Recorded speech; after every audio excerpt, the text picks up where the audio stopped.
পুলিশের উপর হামলাকারী ও ফ্যাসিবাদের দোসর গণজাগরণ মঞ্চের মুখপাত্র লাকি আক্তারকে গ্রেপ্তার করেছে শাহবাগ থানা পুলিশ। মঙ্গলবার বিকেলে ধর্ষণ বিরোধী পদযাত্রা থেকে পুলিশের উপর হামলা চালানো হয়। এতে রমনা বিভাগের সহকারী কমিশনার আব্দুল্লাল মামুন, উপ পুলিশ কমিশনার মোহাম্মদ মাসুদ আলম, 2 নারী পুলিশ সদস্য এবং 3 জন পুরুষ কনস্টেবল আহত হন। এবার আর ছাড় নয়, অবশেষে গ্রেপ্তার হচ্ছে শাহবাগী লাকি, নেওয়া হবে রিমান্ডেও। দেশ ও জাতির এই শত্রুকে 24 ঘন্টার মধ্যে গ্রেপ্তারের দাবিতে উত্তাল গোটা দেশ। বিশেষ করে ঢাবি ও জবিতে চলছে স্মরণকালের সবচেয়ে ভয়াবহ বিক্ষোভ মিছিল। গণজাগরণ মঞ্চের সংগঠক লাকি আক্তারকে ফ্যাসিবাদী আখ্যা দিয়ে তাকে গ্রেপ্তারের দাবি জানিয়েছে ঢাকা বিশ্ববিদ্যালয়ের শিক্ষার্থীরা। কার উস্কানিতে এই শাহবাগীরা এখন পুলিশদের উপর আক্রমণ করে? কার উস্কানিতে এখন নারীবাদী সেজে আন্দোলন করছেন? কার উস্কানিতে নতুন করে একজন ধর্ষণের বিচার চাইতে গিয়ে আপনি সরকার পতনের ষড়যন্ত্র শুরু করেছেন, সেটা জাতিকে জানতে হবে। শাহবাগের একটাও, যারা 13 সালের শাহবাগী আন্দোলন করেছে, একটিও বাংলাদেশের দেশপ্রেমিক নাগরিক নয়। শাহবাগীরা যদি সত্যিকার অর্থে দেশপ্রেমিকই হতো, তাহলে গতকাল যখন তারা আন্দোলনে নেমেছে শাহবাগে, তখন পুলিশ প্রশাসন তাদের কাছে যখন প্রস্তাব নিয়ে গেছে যে আপনারা যে দাবি নিয়ে এসেছেন, আপনাদের সেই দাবিগুলো আপনাদের পক্ষ থেকে 4-5 জনের একটা প্রতিনিধি দল আপনারা সেই দাবিগুলো নিয়ে আসেন, সেটা আপনারা উপস্থাপনা করেন। এই প্রস্তাব পুলিশ প্রশাসন নিয়ে যাওয়ার সাথে সাথেই পুলিশ বাহিনীর উপর কিন্তু এই শাহবাগী নাস্তিক আওয়ামী লীগের দালালরা তারা অতর্কিতভাবে হামলা চালিয়েছে এবং অনেক পুলিশ প্রশাসনকে মারাত্মকভাবে আহত করে ফেলেছে।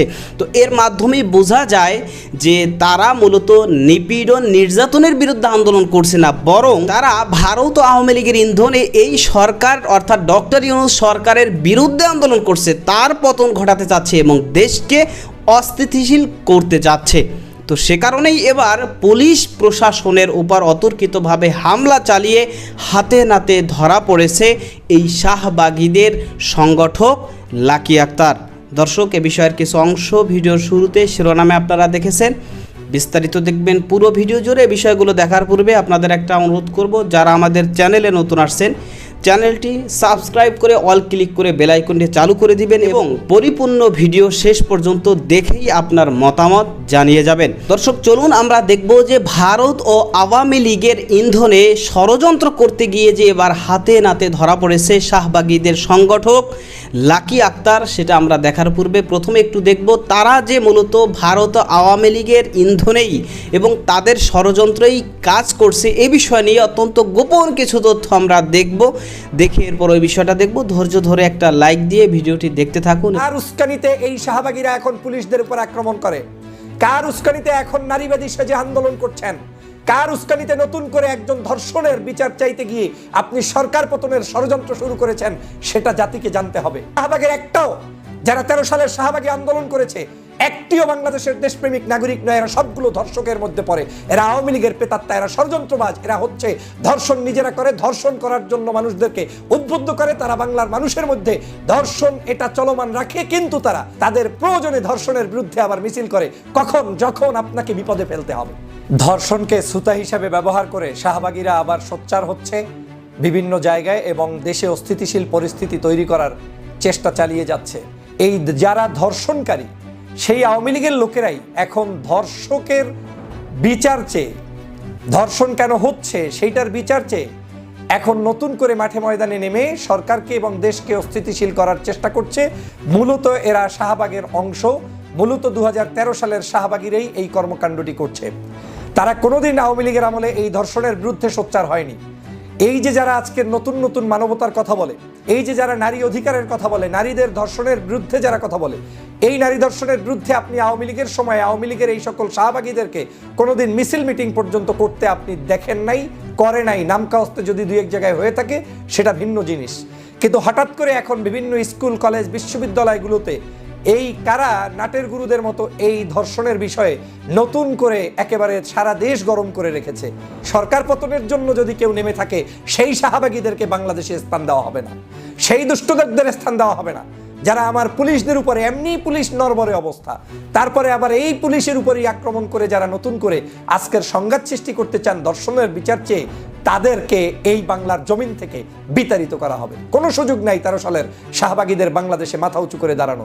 কত বড় ধৃষ্টতা, কত বড় দুষ্ট, কত বড় সাংঘাতিক চিন্তা নিয়ে মাঠে নেমেছেন বুঝতে পেরেছেন আপনি? ধর্ষণ করেছে গ্রামের মধ্যে, বাবা সমতুল্য একটি মানুষ করেছে, যেটা সামাজিক অবক্ষয়, এটা মেনে নেওয়ার সুযোগ নেই। তাকে গ্রেপ্তার করা হয়েছে, তার আশেপাশের লোকগুলোকে গ্রেপ্তারের জন্য করা হয়েছে এবং এখন পর্যন্ত আমার জানা মতে 2 থেকে 4 জন ব্যক্তি গ্রেপ্তারও হয়েছে।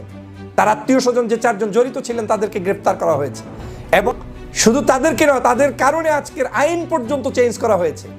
যেই বিচারটা 180 দিন ছিল সেটাকে 90 দিনের মধ্যে নিয়ে আসা হয়েছে। যেখানে জামিনের ব্যবস্থা ছিল সেখানে জামিন ক্যান্সেল করার আইন করা হয়েছে। তার মানে হচ্ছে এই সরকার এর ব্যাপারে আন্তরিক, যেটা আওয়ামী লীগ করে নাই। তাহলে কার উস্কানিতে এই শাহবাগীরা এখন পুলিশদের উপর আক্রমণ করে? কার উস্কানিতে এখন নারীবাদী সেজে আন্দোলন করছেন? কার উস্কানিতে নতুন করে একজন ধর্ষণের বিচার চাইতে গিয়ে আপনি সরকার পতনের ষড়যন্ত্র শুরু করেছেন? সেটা জাতিকে জানতে হবে। আওয়ামী লীগের সকল ধর্ষকদেরকে গ্রেপ্তার না করার কারণেই আজকের এই কুফল। আমি স্পষ্ট করে বলতে চাই, যেই সকল নারীরা আজকের পুলিশের উপর আক্রমণ করেছে কিংবা যেই সকল ব্যক্তিরা ষড়যন্ত্রমূলকভাবে আজকের আক্রমণ করেছে এবং সরকারের বিরুদ্ধে নেমেছে, প্রত্যেকের পিছনে সিসিটিভি ফিট করুন, প্রত্যেকের পিছনের ডাটা কালেকশন করুন, প্রত্যেকের সকল কর্মকাণ্ডগুলো জাতির সামনে নিয়ে আসুন। দেখবেন এরা প্রত্যেকেই হচ্ছে ধর্ষক। এর ম্যাক্সিমাম মানুষ ধর্ষক, যারা এই সরকারের পতন চেয়ে আজকের এই বিশৃঙ্খলতা সৃষ্টি করছে। এরা নিশ্চিত থাকেন, শাহবাগের একটাও, যারা 13 সালের শাহবাগী আন্দোলন করেছে, একটিও বাংলাদেশের দেশপ্রেমিক নাগরিক নয়। এরা সবগুলো ধর্ষকের মধ্যে পড়ে। এরা আওয়ামী লীগের প্রেতাত্মা, এরা ষড়যন্ত্রবাজ। এরা হচ্ছে ধর্ষণ নিজেরা করে, ধর্ষণ করার জন্য মানুষদেরকে উদ্বুদ্ধ করে। তারা বাংলার মানুষের মধ্যে ধর্ষণ এটা চলমান রাখে, কিন্তু তারা তাদের প্রয়োজনে ধর্ষণের বিরুদ্ধে আবার মিছিল করে কখন? যখন আপনাকে বিপদে ফেলতে হবে। এই ধান্দাবাজদের মুখোশ উন্মোচন করুন, লাইভ শেয়ার করুন, ভিডিও করুন, নিজেরা সতর্ক হন। বারবার বলেছিলাম যে সব আন্দোলন সব জায়গার জন্য না। একজন ধর্ষণের শিকার হয়েছে, তার জন্য আমাদের দেশের সিস্টেম ডেভেলপ করতে হবে, মানুষদেরকে এডুকেটেড করতে হবে, দেশের মানুষদেরকে জানাতে হবে, শিক্ষা অর্জন করতে হবে, পরিবারের মধ্যে শিক্ষা অর্জন করতে হবে। আপনি সেগুলো না করে ধর্ষকের বিচার চাইয়া আপনি মিছিল, 1 দিন 5 দিন আমরা যা করেছি সম্মানজনক, সুন্দর, কিন্তু আপনি এখন কেন কি কারণে পুলিশের উপর আক্রমণ করছেন? এখন কেন কি কারণে তাদেরকে বিভিন্ন জায়গায় আক্রান্ত করার চেষ্টা করছেন? এখন কেন সরকারের পদ? এটা হচ্ছে একটা নাটক। আমি আপনাদেরকে স্পষ্ট করে বলতে চাই, আওয়ামী লীগ ফাঁদ পেতেছিল তাবলিগ জামাতের দিয়ে কার্যক্রম করাবে। 4 জন মানুষ নিহত হয়েছিল, সেখান থেকে সফল হয় নাই। আওয়ামী লীগ কার্যক্রম করেছিল আনসার দিয়ে বিপদ ঘটাবে, সেখান থেকে সফল হয় নাই। আওয়ামী লীগ কার্যক্রম করেছিল বিভিন্ন দাবি দাওয়া তুলে, 170টার মতো মনে হয় এই সরকারের আমলে বিভিন্ন আন্দোলন হয়েছে, সেখানেও সফল হয় নাই। আওয়ামী লীগ শাহবাগ তৈরি করে আবার 0 পয়েন্টে মানুষ আনতে চেয়েছে, মানুষদেরকে, সেখানেও সফল হয় নাই। আওয়ামী লীগ ট্রাম্পকে ব্যবহার করে তারপরে বাংলাদেশে ষড়যন্ত্র করতে চেয়েছে, তাও সফল হয় নাই। আওয়ামী লীগ বাংলাদেশে অস্থিতিশীল পরিস্থিতি তৈরি করাবে কয়েকটা ইস্যুর মাধ্যমে। এই ধর্ষণ, এই ধরনের ছোটখাটো কার্যক্রম, যেটা আপনার রাষ্ট্রের নয় বরং জনতার মাধ্যমে সংগঠিত একটি মহাবিপদ, মহামারী, যেটা আমাদের সতর্কতাও যেমন জরুরি, সরকারেরও সহযোগিতা জরুরি। সেই সকল কাজগুলোতে সুযোগ সন্ধানীরা, আওয়ামী লীগের লোকেরা রাষ্ট্রকে বিপদগ্রস্ত করার জন্য মাঠে নামবে।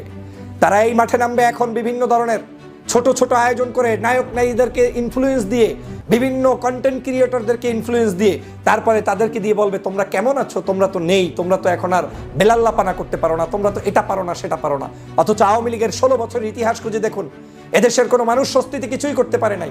গণজাগরণ মঞ্চের আলোচিত মুখ লাকি আক্তারকে 24 ঘন্টার মধ্যে গ্রেপ্তারের দাবি জানিয়েছে ঢাকা বিশ্ববিদ্যালয়ের শাহবাগ বিরোধী শিক্ষার্থীরা। রাত 12:30টার পর বিশ্ববিদ্যালয়টির হলগুলো থেকে বের হওয়া মিছিল থেকে এ দাবি জানানো হয়। শিক্ষার্থীরা বলেন, শাহবাগের মাধ্যমে বাংলাদেশে ফ্যাসিবাদ কায়েম হয়েছিল। মুফিউর রহমানের রিপোর্ট। মঙ্গলবার বিকেলে স্বরাষ্ট্র উপদেষ্টার অপসারণ, দ্রুত বিচার ট্রাইব্যুনাল গঠন সহ মোট 9 দাবিতে ধর্ষণ ও নিপীড়নের বিরুদ্ধে বাংলাদেশ নামে একটি প্ল্যাটফর্ম প্রধান উপদেষ্টার কার্যালয়ের অভিমুখে পদযাত্রা করলে পুলিশের সঙ্গে সংঘর্ষের ঘটনা ঘটে। এ সময় লাঠিচার্জ করে ছত্রভঙ্গ করে দেয় পুলিশ।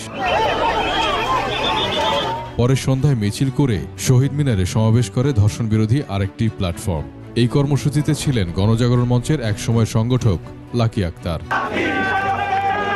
পুলিশের ওপর হামলার প্রতিবাদে রাত 12:30টার পর ঢাকা বিশ্ববিদ্যালয় হলগুলো থেকে মিছিল বের করে শিক্ষার্থীরা।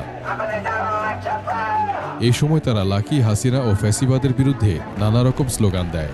দর্শক, এই যে শাহবাগীদের সংগঠক লাকি আক্তার, সে 2013 সালে গণজাগরণ মঞ্চ তৈরি করেছিল এবং আওয়ামী লীগ সরকারের মদদেই সে এই সংগঠন তৈরি করেছিল এবং সে সময় বাংলাদেশ জামাত ইসলামীর নেতৃবৃন্দ সহ ইসলামী নেতৃবৃন্দদের বিরুদ্ধে, ইসলামিকদের বিরুদ্ধে বা ইসলামিস্ট যারা তাদের বিরুদ্ধে তারা এই শাহবাগে তখন আন্দোলন করেছিল। এখান থেকেই তাদের উত্থান মূলত শুরু হয়েছিল। তো এর মাধ্যমে স্পষ্টভাবে বোঝাই যায় যে ভারত এবং আওয়ামী লীগের ইন্ধনেই মূলত তারা এখন ষড়যন্ত্রে নেমেছে দেশকে অস্থিতিশীল করার জন্য।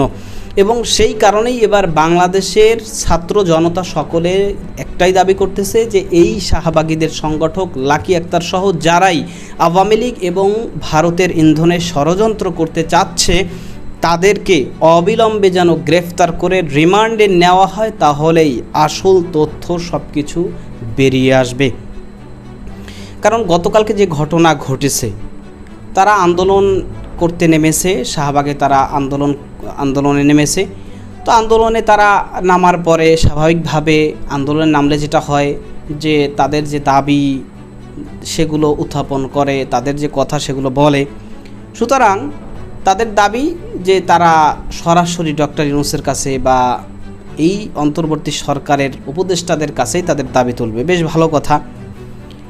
এ কারণেই পুলিশ প্রশাসন তাদের সাহায্যে এগিয়ে গিয়েছে।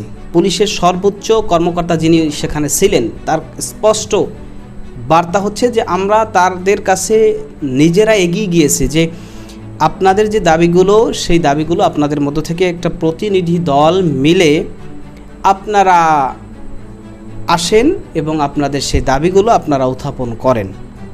কিন্তু যদি তারা মূলত এই নির্যাতন নিপীড়নের বিরুদ্ধে আন্দোলনে নামতো তাহলে অবশ্যই কিন্তু পুলিশ প্রশাসনের এই যে প্রস্তাব, এই প্রস্তাবে তারা রাজি হইতো এবং তারা রাজি হয়ে তারা কিছু প্রতিনিধি দল গিয়ে তাদের দাবিগুলো উত্থাপন করত। কিন্তু তারা যেটা করলো যে পুলিশ প্রশাসনের উপর হামলা করলো অতর্কিতভাবে, লাথি ঘুষি মারপিট, মানে অতর্কিতভাবে হামলা করলো। তো যখন পুলিশ প্রশাসনের উপর হামলা করা হবে তখন তো তারা চুপ করে বসে থাকবেন, এটা স্বাভাবিক। তখন পুলিশ প্রশাসনের পক্ষ থেকেও অ্যাকশনে গিয়েছে বা তাদের বিরুদ্ধে লাঠিচার্জ করছে, তাদেরকে সরিয়ে দেওয়ার চেষ্টা করা হয়েছে তাদেরকে।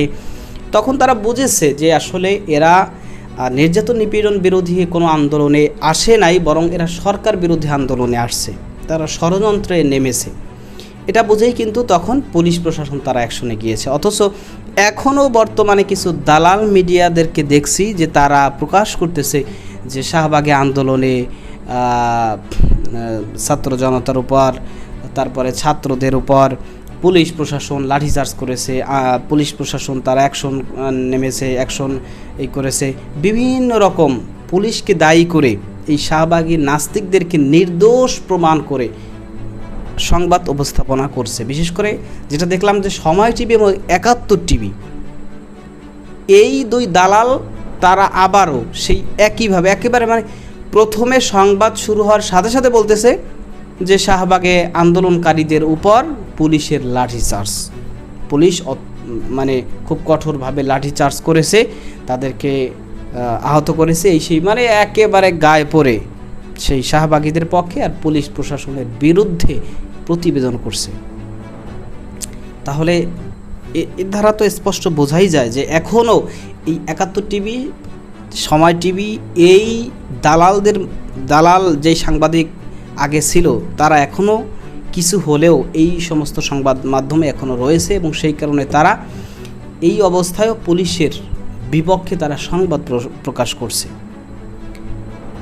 তো যাই হোক দর্শক, যে বিষয়টা দেখলেন সে সম্পর্কে আপনার মতামত কি সেটা কমেন্ট সেকশনে জানাবেন। ভালো থাকবেন, সুস্থ থাকবেন, দেখা হবে নতুন কোনো ভিডিওতে, কথা হবে নতুন কোনো বিষয়। আজকে পর্যন্তই। আসসালামু আলাইকুম ওয়া রাহমাতুল্লাহ।